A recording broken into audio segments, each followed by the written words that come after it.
Je vous partage un témoignage. Mais d'ailleurs, prophète, Yes. la Bible déclare que l'esprit de la prophétie, c'est le témoignage de Jésus-Christ. Alléluia. L'esprit de la prophétie, c'est le témoignage de Jésus-Christ. Tu ne peux pas être un prophète et ne pas être un témoin de Jésus-Christ. Impossible. Wow. Parce qu'en réalité, les dons prophétiques, d'ailleurs, dans l'histoire de la Bible, on nous révèle que les premiers évangélistes de l'histoire de la Bible, c'était les prophètes. Oui. Parce qu'avant que le ministère d'évangéliste ne soit révélé dans la Nouvelle Alliance, Dieu a utilisé les prophètes pour prêcher la repentance, pour ramener le cœur du peuple vers l'Éternel, pour réconcilier les hommes avec Dieu. C'est pour cela qu'il est écrit que l'esprit d'Élie reviendra. Et quand l'esprit d'Élie reviendra, il ramènera le cœur des fils vers leur père. Quel père? Dieu. Wow. Et qui est l'esprit d'Élie? L'esprit d'Élie, c'est le Saint-Esprit. C'est l'esprit de la prophétie.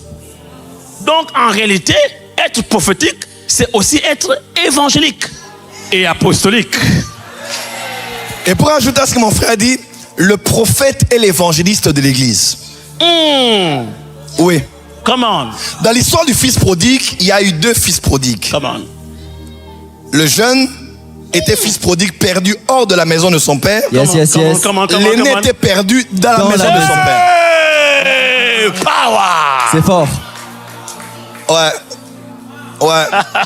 Le jeune devait rentrer, se réconcilier avec son père, mais le premier devait être au courant et conscient de l'héritage qu'il avait dans la maison de son père. Alors, positionnons stratégiquement le prophète et l'évangéliste.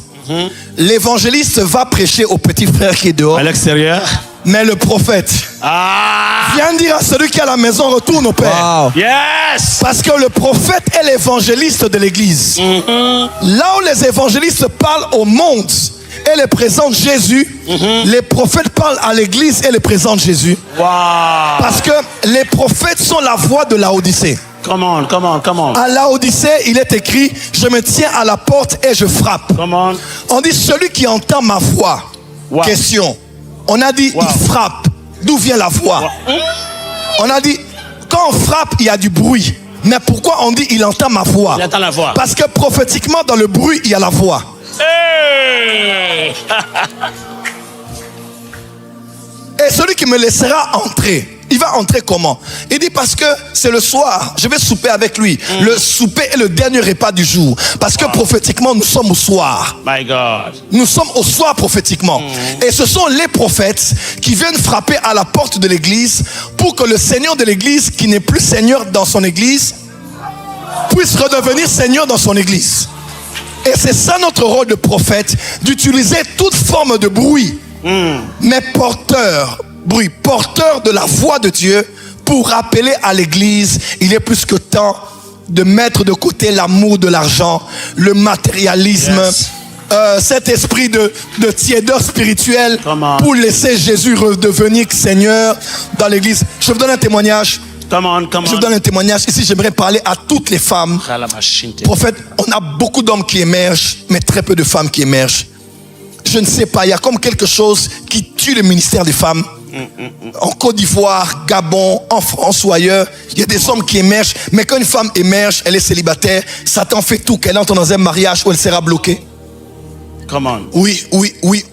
D'autres, à la force de beaucoup travailler, problèmes financiers, elles se fatiguent, elles dépriment.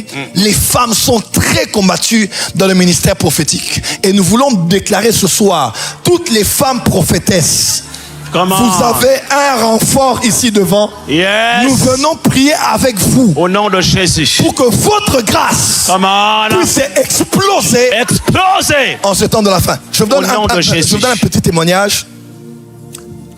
Je connais des prophétesses, mais je vais donner un témoignage. Peut-être qu'elle me suivra, elle suivra ce live. Peut-être que c'est pour elle, peut-être que c'est pour beaucoup de gens qui vont suivre. Il y a une servante de Dieu que j'ai connue à la Parole du Salut. Aujourd'hui, elle s'est mariée et elle est à l'église de la Compassion. Cette servante de Dieu, je n'ai jamais vu une chose comme ça. De toute ma vie de prophète, plus de 20 ans de ministère prophétique, je n'ai jamais vu une femme vivre des choses comme ça. Même un homme. Elle m'envoyait par jour à peu près 50 à 60 ou à 100 numéros de téléphone qu'elle recevait à l'instant. Je vous dis 50, donc numéro de téléphone du Pakistan, Turquie. Donc quand tu tapes le préfixe, c'est Turquie, Pakistan, Roumanie. Donc tu te dis, mais qu'est-ce que c'est? C'était comme une folie prophétique. Une fois, elle me dit, qu'est-ce que je fais? J'ai dit, appelle le téléphone. Tu sais qu'est-ce qui se passe? Elle appelle, le numéro tombe, c'est l'hôtel. Wow.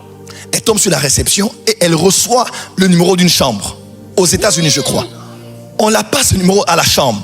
Celui qui décroche à la chambre était worship leader d'une église aux États-Unis, en train de coucher avec le pasteur de l'église. Et dans leur fantasme, il y avait, je crois, la cravate. Tu vois les fantasmes là, la cravate que le pasteur a portée ce jour-là, pour jouer avec ça dans leur fantasme sexuel. Et elle donne le nom du pasteur. Elle révèle tout ce qu'il y avait dans la chambre. My God. Tout le monde a commencé à se repentir dans cette chambre-là. Wow. Parce qu'elle a reçu, frère, n'attaquez pas les prophètes. N'étouffez pas les prophètes. Frère, il y a une grâce prophétique que Dieu libère sur les femmes. Je dis bien sur les femmes. Une fois, elle appelle, là, c'est un de mes amis qui est au Canada qui me racontait. Elle appelle, ça tombe à la réception d'un hôpital. Elle tombe à l'hôpital, elle dit, passez-moi tel docteur. On lui passe le docteur, elle dit, monsieur le docteur, elle ne connaît pas. Monsieur le docteur, vous êtes en train de vouloir faire une opération, voici le croquis. Comment vous devez traiter ce cas? Elle donne le schéma. Le schéma. Le docteur dit, c'est quoi cette histoire-là? Il raccroche. Quand il va opérer, il commence l'opération, ça complique. Et il se dit, pourquoi pas, j'utiliserai le schéma qu'on a donné.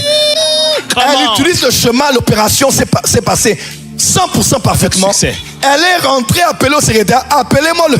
Hey, power. Je ne sais pas, prophète Sostène, si tu sens ce que nous sentons, il y a eu un réveil prophétique. Un réveil prophétique. Qui se lève pour aller au-delà des détails sur la vie des gens, et traiter les vrais cas, amener les gens à la repentance et fortifier la foi de plusieurs. Prophète, oui, mon frère. Dans ce sens même, d'ailleurs, je connais un ami prophète aujourd'hui qui a une dimension de parole de connaissance où aujourd'hui il est utilisé par le FBI et la CIA. Oui, je le connais aussi. Tu le connais. Pour retrouver les traces des tueurs en série, les enfants disparus, etc., etc. Le don de parole de connaissance est très utile, non seulement à l'évangélisation à l'extérieur pour le salut des âmes, mais aussi à l'édification du corps de Christ. Tu as parlé du fils aîné, du fils prodigue. Effectivement, le problème qu'il avait, c'est que lui reprochait son père. C'est qu'il était avec lui tout le temps, mais il ne connaissait pas son père. Et il croyait qu'en réalité, il gagnerait l'amour de son père en allant travailler dans les champs. Or, dans l'histoire de la Bible, le travail des champs n'était pas réservé aux héritiers. Les fils héritiers devaient hériter aux côtés de leur père. Les travaux des champs étaient réservés aux serviteurs, aux esclaves. Donc, il avait en fait une mentalité d'esclave alors qu'il était fils. Oh my God. Alors que la Bible déclare qu'aussi longtemps que l'héritier demeure enfant ou ignorant, il ne fait rien de l'esclave. Parce qu'il ne connaissait pas son père.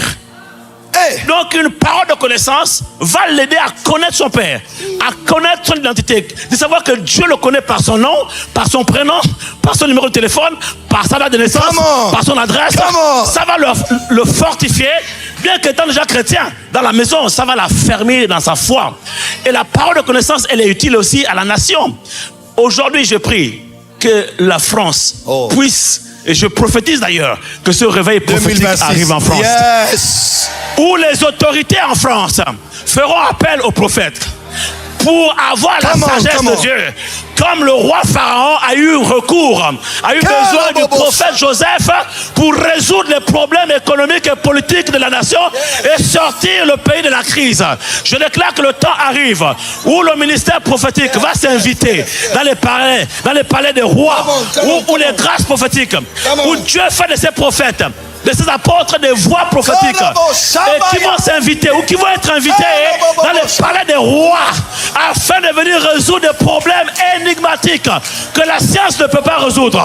My God, que la philosophie ne peut pas résoudre. Oui, ils auront besoin d'une autre dimension de connaissance que le monde ne peut pas leur donner. Et ils diront comme Pharaon, la première puissance mondiale, la première puissance politique, économique et militaire de l'époque. l'époque a reconnu que dans ce royaume, il n'y aura pas d'autres personnes qui auront la sagesse et l'intelligence de Dieu comme Joseph. Le temps arrive, le temps arrive en France et dans nos nations, au Gabon, au Congo RDC, au Congo Brazzaville, au Cameroun, en Côte d'Ivoire, en Haïti, dans les îles, partout dans les pays. Le temps arrive où les pharaons de ces pays, où les gouvernements de ces pays connaîtront à travers l'Église la sagesse infiniment variée de Dieu.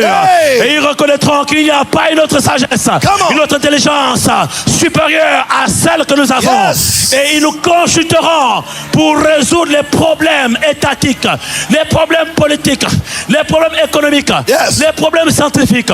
Je prophétise une montée fulgurante, une nouvelle élite au sommet de nos États, une élite intellectuelle, une élite prophétique. La Bible déclare qu'il a fait de nous un royaume de sacrificateurs et de rois.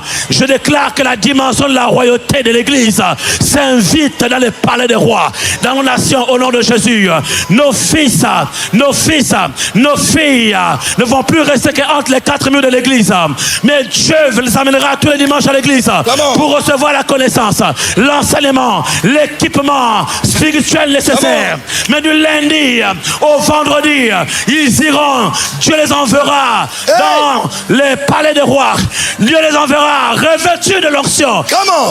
De l'onction de cet esprit. Dieu les enverra en mission dans les différentes sphères de ces nations, les sphères d'influence, dans la politique, dans l'artistique, dans le médiatique, dans le scientifique, dans le domaine éducatif, dans le domaine du sport. Il les enverra revêtus de la puissance du Saint-Esprit pour être des voix prophétiques dans ces milieux, au nom puissant de Jésus. Et je vois plusieurs d'entre vous ici, tous ces jeunes qui sont ici, dans nos églises, à ECR, dans toutes les églises, tous ces jeunes, Dieu les prépare. C'est la nouvelle génération prophétique des temps de la fin. Je vois l'esprit de la prophétie descendre sur vous. Je vois l'esprit de la prophétie tomber sur vous maintenant.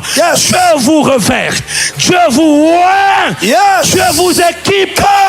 Et Dieu vous envoie comme des Joseph, comme des Daniel, comme des Shadrach, des Meshach, des Abednego, comme des David, avec votre force pour